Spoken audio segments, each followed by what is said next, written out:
حضور اکرم سرور دو عالم صلی اللہ علیہ وسلم کی طبع مبارک، آپ کی طبیعت مبارکہ میں نرمی غالب تھی، یعنی آپ میں رفق اور نرمی زیادہ تھی، اور ہمیشہ آپ اپنی گفتار یعنی اپنی گفتگو میں، اپنے رکھ رکھاؤ میں ہمیشہ نرمی کو ترجیح دیتے تھے۔ نرم رویہ، نرم طبیعت یہ اللہ تعالیٰ کے نیک بندوں کی نشانی ہے، اور اس کے مقابلے میں طبیعت کا سخت ہونا، درشت خو ہونا، سخت طبیعت ہونا، سخت مزاج ہونا، یہ اللہ تعالیٰ کے نیک بندوں کی خوبیوں اور علامات میں سے نہیں ہے۔ یاد رہے کہ طبیعت کی تقسیم ایسے ہی ہے جیسے کہ زمین کے مختلف حصوں کی تقسیم ہے۔ ہر جگہ کی زمین ایک جیسی نہیں ہے، کہیں زمین سخت ہے، کہیں نرم ہے، کہیں درمیانی ہے۔ ایسے ہی انسان کی طبائع بھی طبیعت کی نرمی اور طبیعت کی سختی میں مختلف ہیں، کیونکہ انسان کی تخلیق مٹی سے ہوئی ہے۔ انسان کا خمیر، انسان کا مادہ تخلیق، اس کے اس جسم کا مادہ تخلیق وہ مٹی ہے۔ اللہ پاک کا ارشاد ہے کہ ہم نے انسان کو طین سے پیدا کیا ہے۔ ہم نے لقد خلقنا الانسان من طین، ہم نے انسان کو طین سے پیدا کیا ہے۔ طین کا مطلب وہ مٹی جس میں پانی کی آمیزش ہو اور گاری کی شکل ہو جائے۔ اللہ پاک نے ارشاد فرمایا کہ ہم نے انسان کو طین سے، مٹی سے پیدا کیا ہے۔ تو یہی مادہ تخلیق ہے ہمارا، کہ جس سے ہم پیدا ہوئے اور آخر جس میں ہم سب نے آخر سما جانا ہے۔ ارشاد پاک ہے منہا خلقناکم وفیہا نعیدکم ومنہا نخرجکم تارۃ اخری۔ منہا خلقناکم، ہم نے اسی زمین سے تمہیں پیدا کیا ہے، وَمِنْهَا نُخْرِجُكُمْ وَفِيهَا نُعِيدُكُمْ، اور اسی زمین اور مٹی کی طرف ہم تمہیں واپس لوٹا دیں گے۔ یعنی تمہاری قبر بھی یہی ہوگا، اور تمہارے مرنے کے بعد تمہارے لیے کفات اور تمہارے لیے جگہ بھی یہی بنے گی۔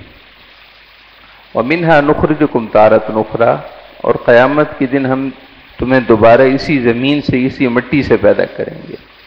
تو انسان کا چونکہ مادہ تخلیق مٹی ہے، تو جیسے مٹی کی طبیعتیں، مٹی اپنی طبائع میں مختلف ہے، اپنی طبی کیفیات میں، اپنی طبی احوال میں مختلف ہے، رنگ کا فرق ہے، اس میں سختی اور نرمی کا فرق ہے، اور دیگر اور خصوصیات ہیں۔ جب آپ مزید اس پر مطالعہ کریں گے تو آپ کو اندازہ ہوگا کہ مٹی مختلف طبیعتیں کس کس انداز اور کس کس نوعیت میں اس کی طبیعتیں مختلف ہیں۔ یہی مٹی ہے کہ کہیں کوئی پھل پیدا ہوتا ہے، لیکن اسی مٹی پر جبکہ وہ کسی اور جگہ ہو وہاں وہ پھل پیدا نہیں ہوتا۔ تو یہ پھلوں کا مختلف ہونا، اناج کا مختلف ہونا، کہ کہیں پیدا ہو، کہیں نہ ہو، کہیں زیادہ ہو، کہیں کم ہو، یہ مٹی کی زرخیزی بھی مٹی کی طبی خصوصیات میں سے۔ بہرحال طبیعت کی نرمی، طبیعت کا نرم ہونا یا طبیعت کا سخت ہونا، مزاج نرم ہونا یا مزاج سخت ہونا، یہ ایسے ہی ہے جیسے کہ زمین اپنی طبی کیفیات میں مختلف ہے۔ اللہ تعالیٰ کے نیک بندوں کی شان یہ ہے کہ وہ طبیعت کی نرمی رکھتے ہیں۔ حضور نبی اکرم صلی اللہ علیہ وسلم کی خدمت میں یہودیوں کا ایک وفد، یہودیوں کا ایک گروہ، چند یہودی آپ کی خدمت میں حاضر ہونے کے لیے انہوں نے اجازت طلب کی۔ حضرت سیدہ ام المومنین عائشہ صدیقہ رضی اللہ تعالیٰ عنہ سے روایت ہے، استأذن نفر من اليہود علی النبی صلی اللہ علیہ وسلم، یہودیوں کا ایک گروہ بارگاہ رسالت میں حاضر ہونے لگا اور انہوں نے جب داخل ہوئے تو اپنی طبی خباثت اور طبی ناپاکی کا اظہار کرتے ہوئے انہوں نے آتے ہی اس انداز میں حضور کو سلام کیا۔ بظاہر لفظ سلام سے ملتے جلتے تھے، لیکن ان الفاظ میں ان کی حقارت، ان کی نفرت اور ان کی اندر کی ناپاکی ظاہر تھی۔ فقالوا السلام علیکہ، آئے اور کہنے لگے کہ السلام علیکہ۔ سام اور سلام میں فرق ہے۔ سلام کا مطلب سلامتی ہے، اور اگر بیچ میں سے سین اور الف کے درمیان میں سے لام کو نکال دیا جائے، سلام کے بجائے اگر سام ہو تو اس کا مطلب ہلاکت، بربادی ہے، تباہی ہے۔ اس طرح کے برے کلمات ہیں، برا معنی ہے۔ تو آ کر وہ کہنے لگے السلام علیکم، معاذ اللہ، استغفر اللہ۔ بظاہر الفاظ سلام سے ملتے جلتے تھے، لیکن اندر سے اپنی بغض اور نفرت کا اظہار تھا۔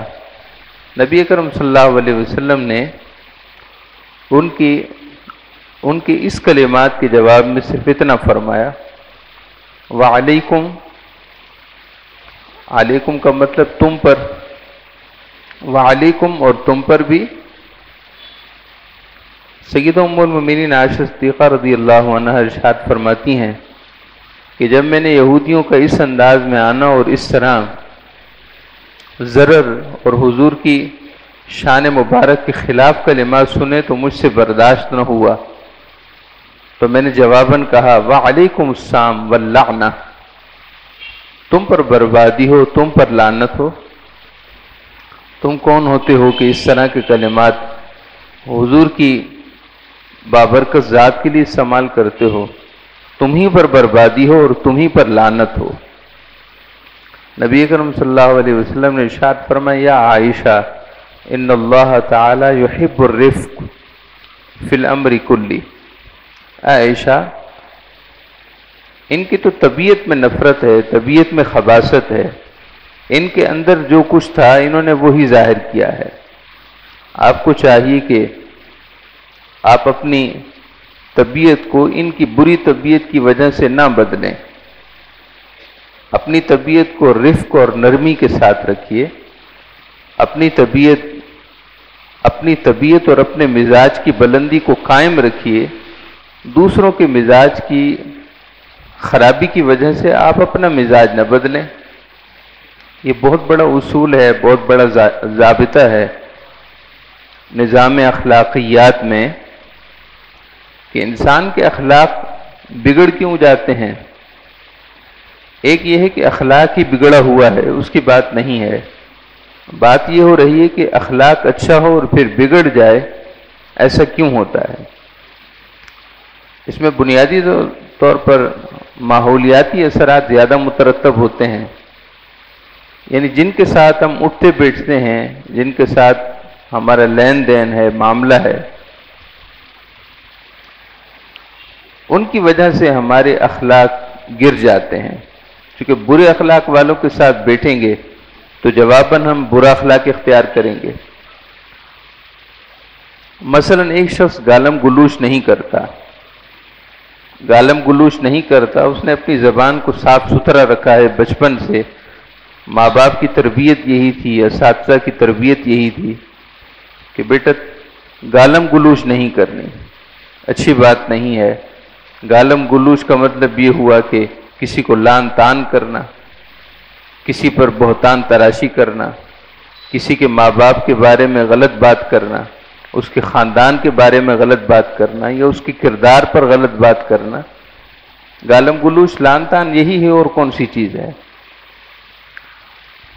تو بچپن سے کسی کی اخلاقی تربیت یہ ہو کہ گالم گلوچ نہیں کرنی، لیکن اچانک وہ گالم گلوچ کرنا شروع ہو جائے، اس کا واضح مطلب یہ ہوگا کہ اس نے ایسے لوگوں کے ساتھ اٹھنا بیٹھنا، لین دین کا معاملہ وہ مجبوری میں ہوا یا غیر مجبوری کی حالت تھی، یعنی اس کا وہ ماحول اختیار کرنا اختیاری تھا یا غیر اختیاری تھا، بہرحال اس نے ماحولیات اور آس پاس کے لوگوں سے اپنا اخلاق بدل دیا ہے۔ کسی نے گالی دی تو جواب میں اسے چاہیے تھا کہ یہ گالی کا جواب گالی سے نہ دیتا بلکہ خاموش ہو جاتا، اگر سمجھانے میں سمجھ آتی تو سمجھا دیتا، ورنہ اپنا راستہ علیحدہ کر لیتا، لیکن گالم گلوچ کا جواب گالم گلوچ سے نہ دیتا۔ لیکن جس نے ایسا نہ کیا اس نے اپنا یہ ایک نقصان ضرور کر دیا ہے کہ اپنے اچھے اخلاق کو برے اخلاق سے بدل دیا ہے۔ تو نبی اکرم صلی اللہ علیہ وسلم نے ارشاد فرمایا کہ یہودیوں کی تو طبیعت میں خباثت تھی، یہودیوں کے اس گروہ کی طبیعت میں خباثت تھی، گندگی تھی، آلودگی تھی، ان کے اندر میں گند تھا، لہذا ان کی زبان سے بھی وہی ظاہر ہوا۔ اے عائشہ، آپ کو چاہیے کہ آپ تو اہل بیت میں سے ہیں، آپ تو حضور اکرم، آپ تو اللہ کے رسول صلی اللہ علیہ وسلم کی ازواج میں ہیں، حضور کے اہل بیت میں ہیں، آپ کی شان تو بہت بلند ہے، آپ کے اخلاق قرآن اور سنت کے اخلاق کا آئینہ دار ہونے چاہیے۔ آپ اپنی طبیعت کی نرمی کو سختی سے نہ بدلیں، بلکہ ان کی بات سن کر صبر اور تحمل سے کام لیں۔ سیدہ ام المؤمنین عائشہ صدیقہ رضی اللہ تعالیٰ عنہ کا جواب کہ وعلیکم السلام واللعنہ، تم پر اے یہودیو تم ہی پر لعنت ہو اور تم ہی پر تباہی ہو، یہ حمیت دینی پر مشتمل تھا، اس میں کوئی غلطی نہ تھی، اس میں کوئی خامی نہ تھی، بلکہ حضور کی محبت کا تقاضا بھی یہی بنتا تھا کہ ان کی اس بات کا جواب اسی انداز سے دیا جائے۔ وہ اپنی جگہ ٹھیک تھیں، مگر آپ صلی اللہ علیہ وسلم ان کی اخلاقی تربیت فرمانا چاہتے تھے کہ یہ اس حد تک تو ٹھیک ہے مگر کسی اور زاویے میں یہ ٹھیک نہیں ہے۔ ارشاد فرمائے، آگے والے الفاظ بڑے قابل توجہ ہیں۔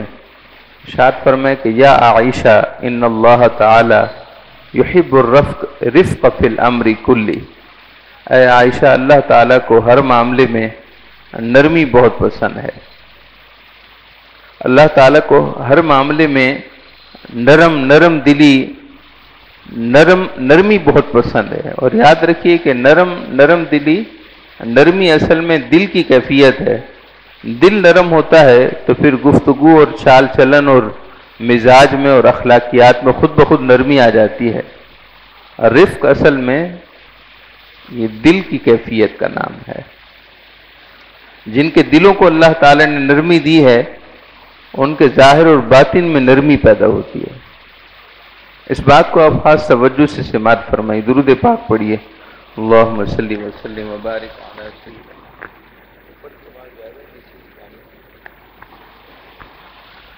درود پاک پڑھیے، اللہم صلی وسلم وبارک علی سیدنا و مولانا محمد النبی الامی الحبیب العالی القدر العظیم الجاہ وعلی آلہ وصحبہ وبارک وسلم۔ تو نرم مزاج ہونا اصل میں یہ دل کا وصف ہے، دل کی خوبی ہے۔ دل نرم ہوتا ہے تو انسان کے ظاہر اور باطن میں نرمی آ جاتی ہے۔ دل میں نرمی پیدا ہو جائے تو انسان کا مزاج، اس کا رکھ رکھاؤ، اس کا بولنا، اس کا لوگوں کے ساتھ بیہیو کرنا، لوگوں کے ساتھ معاملہ اور برتاؤ، ہر ایک جگہ نرمی پیدا ہو جاتی ہے۔ کسی کو دین سمجھانا ہو، کسی سے دین سمجھنا ہو، اس سے نرمی آ جاتی ہے۔ کسی سے دنیا سیکھنی ہو، کسی کو دنیا کا کوئی جائز کام سکھانا ہو، اس میں نرمی آ جاتی ہے۔ جب دلوں میں نرمی پیدا ہو جائے تو ہر جگہ نرمی آ جاتی ہے۔ اور حدیث پاک میں آپ صلی اللہ علیہ وسلم نے ارشاد فرمایا کہ من اعطی حظہ من الرفق، من اعطی حظہ من الرفق، جس کو اللہ تعالی نے نرمی سے حصہ عطا کر دیا، فقد اعطی خیر الدنیا والآخرہ، اس کو دنیا اور آخرت کی خیر عطا کر دی گئی۔ جس کو طبیعت کی نرمی کا ایک حصہ دے دیا گیا، اس کو دنیا اور آخرت کی بھلائی عطا کر دی گئی۔ ومن حرم حظہ من الرفق فقد حرم حظہ من خیر الدنیا والآخرہ، اور جو نرمی سے محروم ہو گیا، جس کو نرمی سے کوئی حصہ نہ ملا، وہ دنیا اور آخرت کی خیر کے ایک بڑے اور وافر حصے سے محروم ہو گیا۔ طبیعت کی نرمی یہ ہمارے دین اور شریعت کا ایک بنیادی حکم ہے۔ حضور سیدنا عثمان غنی ذو النورین رضی اللہ تعالیٰ عنہ، جن کا آج یوم شہادت ہے 18 ذی الحج، حضور سیدنا عثمان غنی ذو النورین رضی اللہ تعالیٰ عنہ، جن کی بڑی شان ہے، بڑا مرتبہ ہے، خلفائے راشدین میں آپ تیسرے خلیفہ ہیں، نبی اکرم صلی اللہ علیہ وسلم کے داماد ہیں۔ آپ صلی اللہ علیہ وسلم نے اپنی صاحبزادی حضرت سیدہ رقیہ کی نسبت آپ سے کی، آپ سے آپ کا نکاح ہوا، اور پھر جب سن 2 ہجری میں سیدہ رقیہ کا انتقال ہو گیا رضی اللہ عنہا، تو آپ صلی اللہ علیہ وسلم نے اپنی ایک اور صاحبزادی حضرت سیدہ ام کلثوم، حضرت سیدہ ام کلثوم کا نکاح آپ سے کر دیا،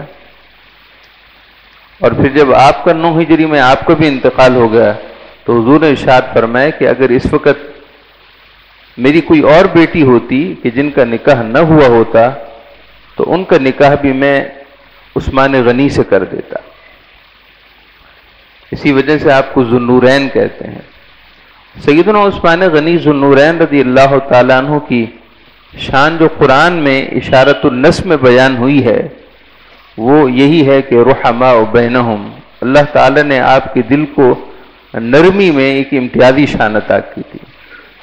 سیدنا عثمان غنی ذو النورین رضی اللہ تعالیٰ عنہ صحابہ کرام میں جن اوصاف اور کمالات میں امتیازی شان رکھتے ہیں، جن میں وصف جود و سخا بھی ہے اور وصف شرم و حیا بھی ہے، اور آپ صلی اللہ علیہ وسلم کے ساتھ شکل اور مزاج میں مشابہت بھی ہے، اور کئی اور اوصاف ہیں۔ ان میں سے ایک وصف یہ ہے کہ آپ کے دل کو اللہ تعالیٰ نے تودد، محبت، اہل اسلام کے لیے محبت اور خیرخواہی سے بھر دیا تھا۔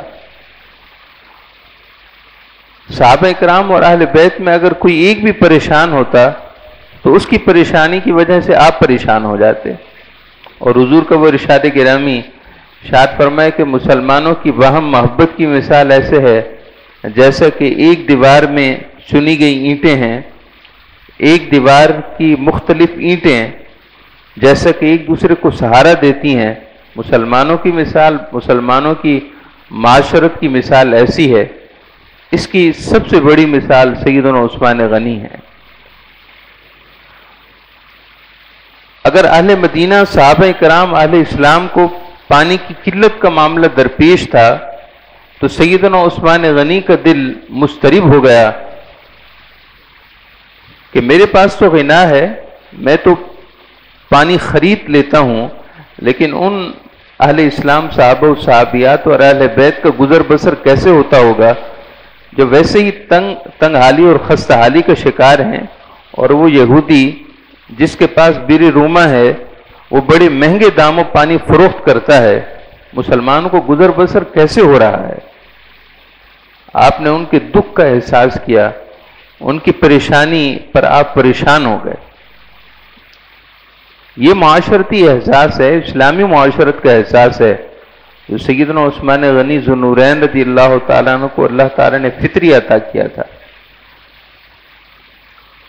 آپ باطنی طور پر تو دولت مند تھے ہی، ظاہر طور پر بھی آپ بڑے تاجر تھے۔ ہماری ساری کتابوں میں لکھا ہے کہ سیدنا عثمان غنی ذو النورین رضی اللہ تعالیٰ عنہ اہل عرب کے بڑے دولت مندوں میں آپ کو شمار ہوتا تھا، جن کو ظاہری دنیا داری اور ظاہری دولت بہت زیادہ تھی، ان میں آپ نامی گرامی تھے، اتنی دولت تھی، لیکن احساس اسلامی معاشرت کا احساس وہ اپنے کمال پر تھا کہ پانی خریدنے کے لیے کسی مسلمان کو تنگی اور پریشانی کیوں ہو، اسے تنگی ہے تو سیدنا عثمان غنی پریشان ہو گئے۔ 20,000 درہم، غالباً 20,000 درہم ایک بہت بڑی مالیت تھی، آپ نے وہ بھاری رقم دے کر یہودی سے وہ کنواں خرید لیا، اور چاہتے تو یوں ہی اپنی ملکیت میں رکھ کر مسلمانوں کو نفع پہنچا سکتے تھے، لیکن خلوص اور للہیت اتنا تھا کہ اپنی ملکیت سے جدا کر دیا، اور ارشاد فرمایا، اعلان کر دیا کہ آج سے یہ مسلمانوں کے نام ہے، آج سے مسلمانوں کے نام ہے، اہل اسلام کے نام ہے، جس کا جی چاہے جتنا جی چاہے یہاں سے پانی بھر کر لے جائے، یہاں سے پانی سے سیرابی ہو، پانی سے سیراب ہو، یہ مسلمانوں کے نام ہے۔ چاہتے تو اپنا نام رکھ کر بھی مسلمانوں کو نفع دے سکتے تھے، لیکن اپنا نام جدا کر دیا تاکہ للہیت اور خلوص کا اعلی معیار قائم ہو۔ محترم معزز سامعین کرام، یہ احساس ہے جو دل کی نرمی سے پیدا ہوتا ہے۔ جس کے پاس دل کی نرمی نہیں، اس کے پاس کوئی چیز نہیں۔ دل نرم ہوتا ہے تو برداشت پیدا ہوتی ہے۔ کسی نے کچھ غلط سلط بول دیا، کوئی ایسی بات کر دی جو دل دکھا دینے والی ہے، پریشان کرنے والی ہے، کسی نے بہتان تراشی کر دی، تو جس کا دل نرم ہوگا وہ تحمل اور برداشت سے کام لے گا، اور یہی تحمل اور برداشت اس کے وقار کو بڑھائے گی، اس کی عزت کو بڑھائے گی۔ ہو سکتا ہے کہ سامنے والا اگلے لمحے سوچے کہ میں نے تو اتنی غلط بات کر دی، لیکن اس کا دل ہے کہ ایک پہاڑ ہے، کہ میری غلط بات سن کر یہ بفرا نہیں ہے۔ تان کا جواب تانے سے نہیں دیا، بہتان کا جواب بہتان تراشی سے نہیں دیا، اس کے دل میں عزت پیدا ہوگی، وقار پیدا ہوگا۔ حضور سیدنا امام حسن مجتبی رضی اللہ تعالیٰ عنہ کی جب شہادت ہوئی تو مروان جو ممبر پر بیٹھ کر گالم گلوچ کرتا تھا، حضور سیدنا امام حسن مجتبی اور آپ کے پورے خانوادے حضور سیدنا مولا علی المرتضیٰ شیر خدا کے بارے میں ناگفتبہ اور عجیب کلمات استعمال کرتا تھا۔ جب امام حسن مجتبی کا وصال ہوا اور آپ کا جسم اقدس تدفین کے لیے لے جایا جا رہا تھا، تو مروان نے پہاڑ کی طرف اشارہ کر کے کہا کہ اس پہاڑ سے بھی کہیں زیادہ استقامت اور برداشت والا میں نے امام حسن مجتبی کو پایا ہے، یعنی دشمن بھی بغیر تعریف کیے نہ رہ سکے، ایسا تحمل اور برداشت یہ دل کی نرمی سے پیدا ہوتا ہے۔ دل کی نرمی ہو تو صبر آتا ہے، دل نرم ہو تو اللہ تعالیٰ وقار بلند کرتا ہے، دل نرم ہو تو دوسروں کے دکھوں کا احساس پیدا ہوتا ہے۔